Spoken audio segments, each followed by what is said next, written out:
Hello Virgo, Sun, Moon, Rising, and Venus signs. Kamusta kayo? Sana po ay nasa mabuti kayong kalagayan. Welcome back po sa Star Tarot. Bago kayo dito, welcome din kayo. Thank you for your support. I truly appreciate it. God bless you all. Virgo, pauna mensahe po ninyo, we have judgment and so meron kayong decision making dito, no, na kailangan gawin. This could be something na this could be a situation na matagal na, no? Matagal na 'tong pabalik-balik sa inyo. Parang karmic debt ito na dadating, mangyayari sa buhay ninyo, tapos maaring i-ignore ninyo, hindi ninyo hinaharap, kumbaga, no? Kasi, for whatever reason, no, hindi ninyo to hinaharap. At ngayon, muling nangyari, no? Maaring muling nangyayari sa buhay ninyo kung ano man sitwasyon na to.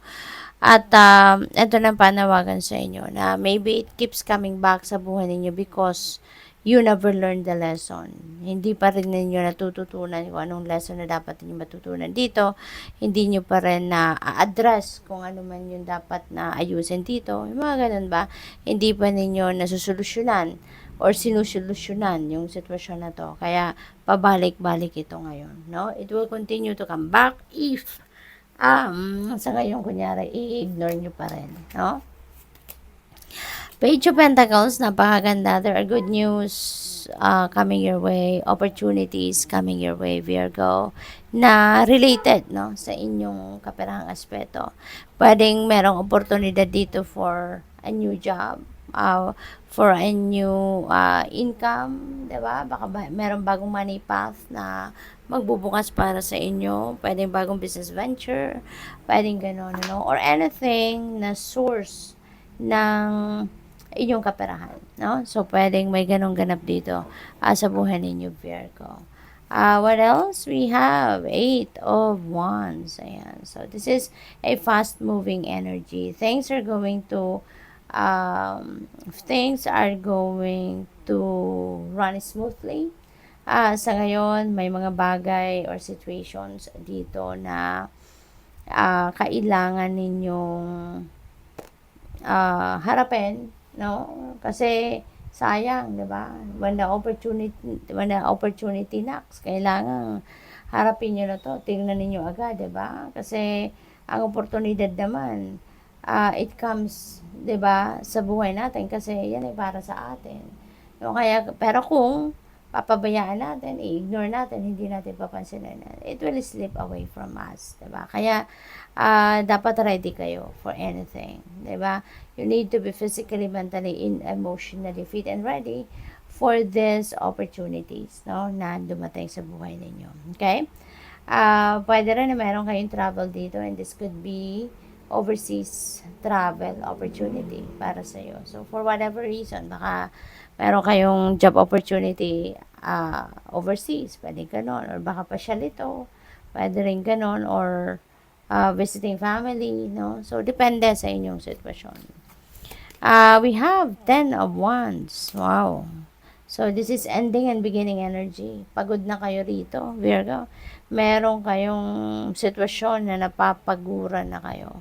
You are tired and that could be anything, no? Pwedeng obligasyon, responsibilidad sa pamilya, pwedeng love life, no? Pwedeng sa trabaho, no? So, whatever this is, matagal nyo ng bit-bit ito na ng mga wands na yan. Yan ang mga bagay na nagpapahirap na sa inyo, nagpapabigat na inyong pakiramdam. At binababa nyo na, no? Binababa nyo na. Kasi nararamdaman nyo na this is going nowhere.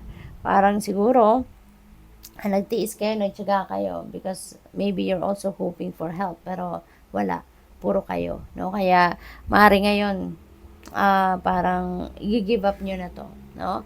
Pwedeng i-give up nyo na to totally, baka pwedeng iwanan mo na totally yung sitwasyon na to, or pwedeng hingi kayo ng tulong sa iba. Pwedeng you're going to ask for help from other people, no? So, pwedeng ganun ang ganap dyan.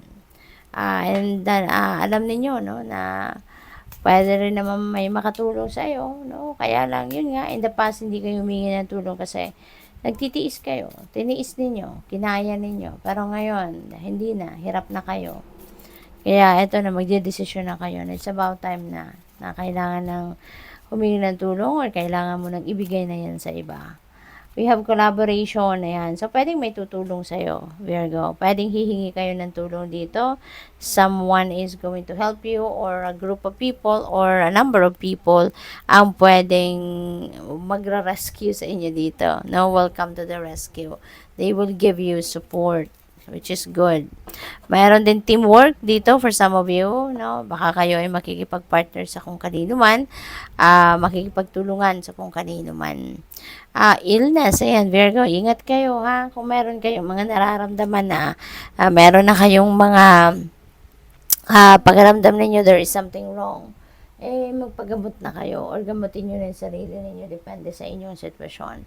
Ang iba siguro sa inyo dito, baka meron kayong ubo, sipon, baka tinatrangkaso ang iba, mga ganon. So, gamutin nyo na, no? Magpahinga na kayo, pahinga muna kayo sa kung ano mga pinagkakabisihan ninyo, ano mga pinagkakabalahan ninyo. Ano muna kayo, self-care muna kayo, okay?